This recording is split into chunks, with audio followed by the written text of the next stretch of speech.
When we talk about someone like Ramana Maharshi, we should be very careful while trying to interpret what is being conveyed. Because Bhagavan, the way he communicated was he assessed the level of questioner before replying to them. And a majority of people who came to Bhagavan Shri Ramana, they came with their own preconceived ideas.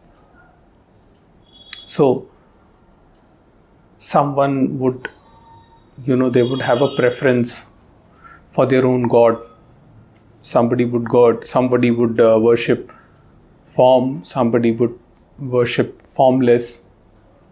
And Bhagavan never discouraged anybody from following any practices.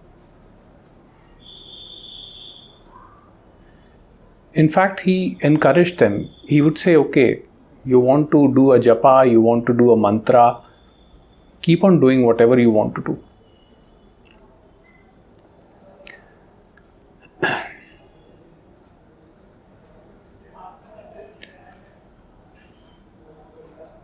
But he always pointed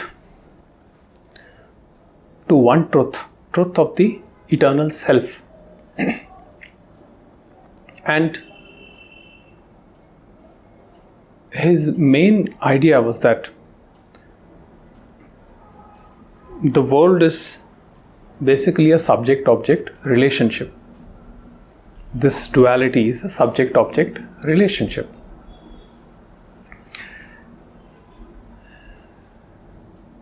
And breakdown of that relationship is the self-realization. So, according to him, the true seeking was seeking the source of the ego.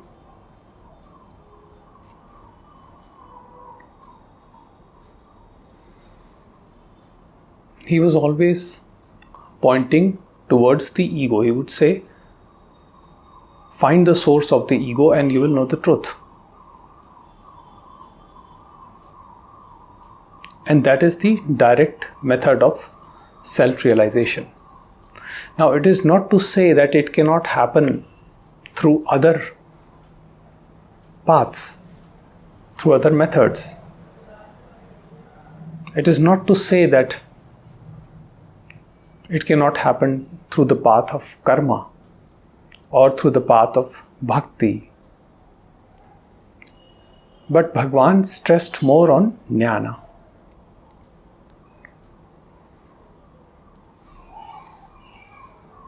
Like there are other practices of meditation where you would focus on the breath, the in-breath, out-breath, or you would repeat a mantra, or you would repeat a japa, or you would do art like singing, dancing, and things of those sort. But till there is a notion that I am the doer of the activity,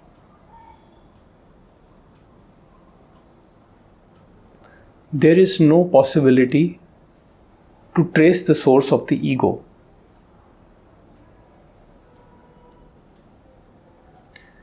This becomes a problem because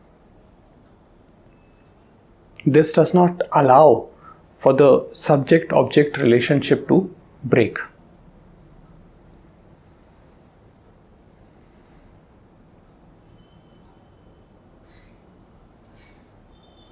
So Bhagavan said that trace the pseudo-subject, the ego. Be with that. Be with the I thought. Now what happens is that when the sense of I is not allowed to move, that means when the mind is not extroverted and it is fixed on itself, it cannot sustain. And then it merges back into the source. The source is the pure self, the pure consciousness.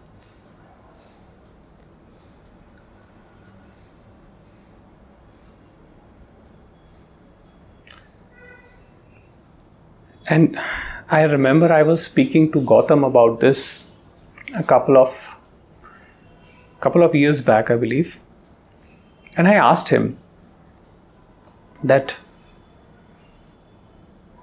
what did Bhagavan mean when he said that the I thought merges back into the self? Does that mean we never think? Does it mean the end of all thoughts?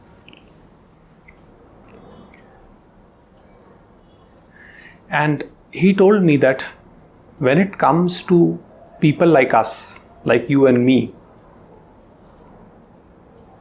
we can be relieved with the knowledge that we are not the doers and the thinking does not impact us.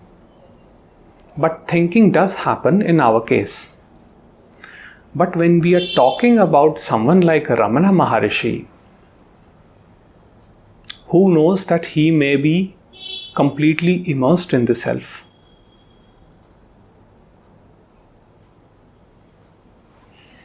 So when we are talking about sages,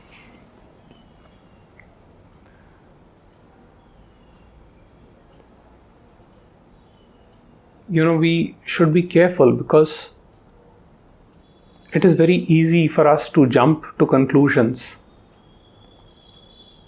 that self-realization is going to put an end to my thinking completely. And Ramesh Balsekar would say that the thinking arises even in the sage. But what happens is that the sage is not affected by that thinking. He may feel disturbance in the moment, but he is not affected by the thinking, because he knows that he is not the thinker and that thinking is simply a happening.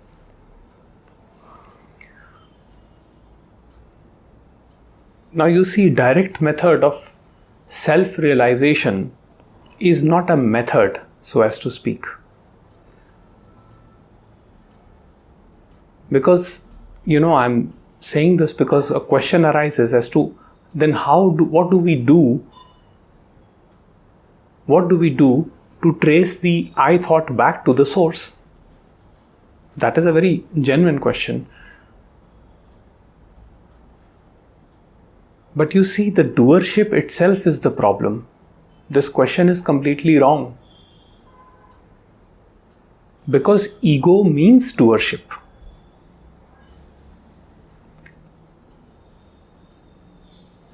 When the ego completely understands that it is not the doer, when this understanding is total, then the ego questions, if I am not the doer, then who is this me?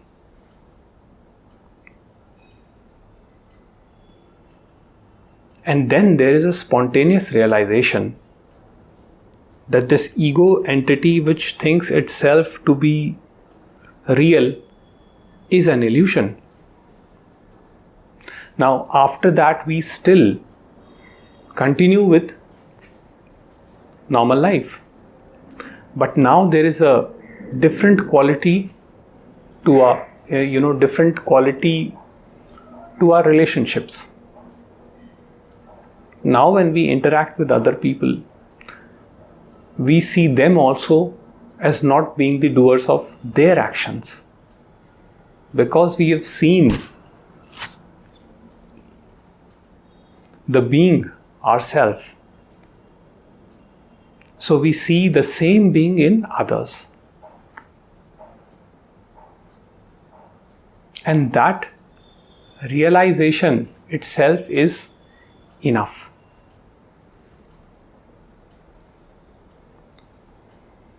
Why I say that realization is enough? Because that enables us to live peacefully with others.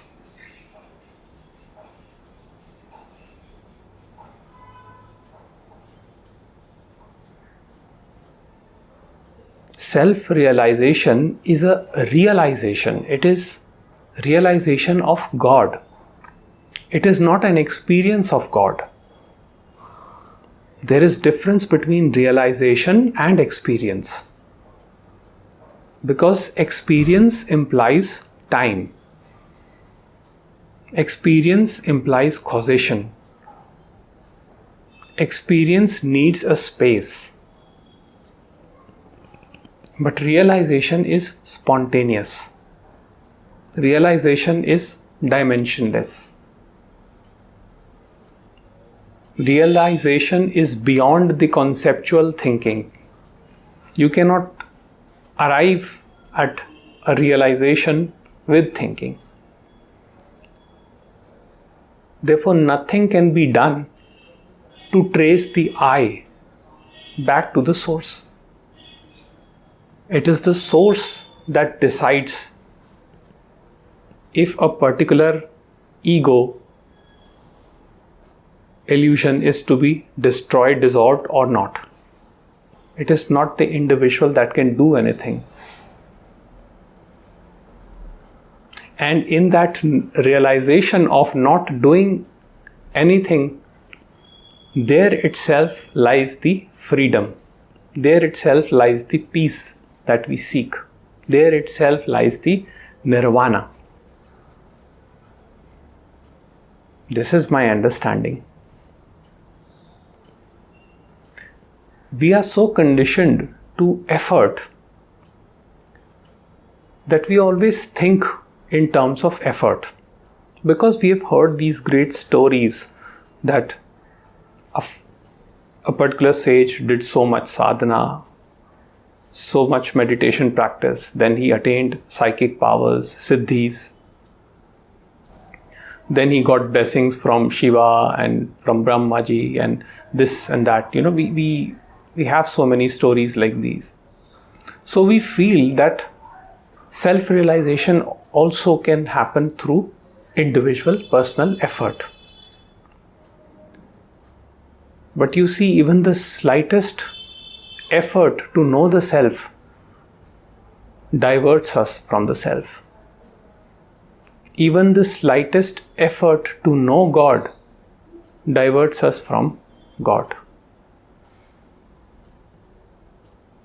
You can only be the self. You cannot know the self.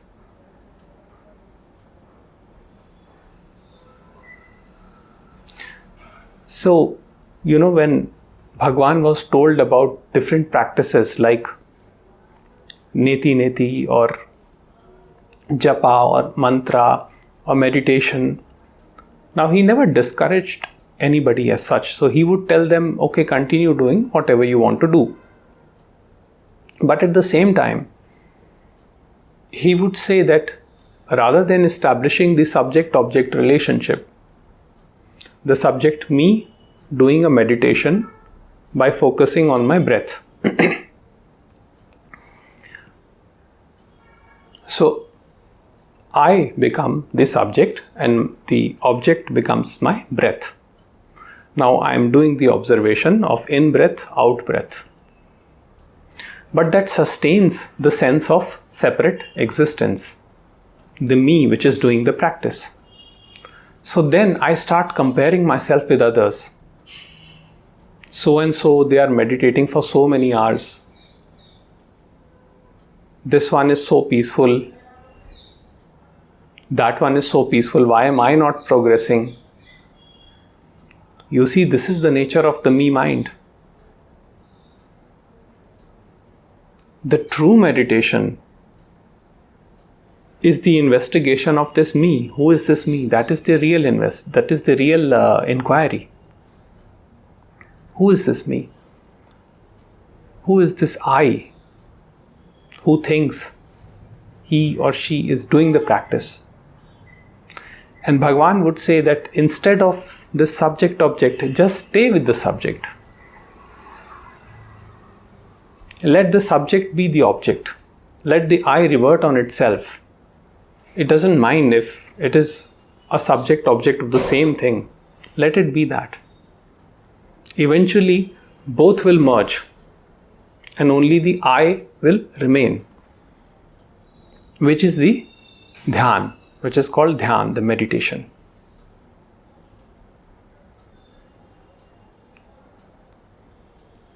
Now, when the mind, the I thought, introverts on itself and it has no space to expand outwards, no space to think, I am this, I am that. The I stay with itself. Then what happens is that I cannot sustain that. The I realizes that it is not, which is the mergence with the source, or traditionally which is called samadhi. Now again, it is not a permanent state, because the I still comes back. But now there is a different quality to this I, because it has dipped into the ocean of pure consciousness. So this I has a very different quality now. It is much more calm, much more peaceful, and it really does not expand horizontally. So there is engagement with the world, full engagement, but there is no involvement with anything.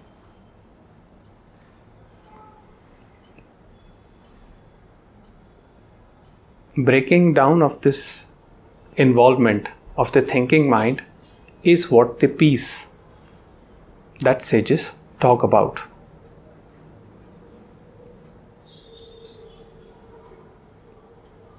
Now, Bhagavan knew that if somebody is traditionally trained to believe in a form, if somebody worships God in form, then he would say that let that be. It is not to say that the subject-object method is wrong. That is not what is being conveyed here. Even through those practice, the final mergence can happen. With which practice the mergence happens is decided by the source, not by the individual. In Bhagavan's opinion, the direct realization of the truth was the path. That is what he stressed on.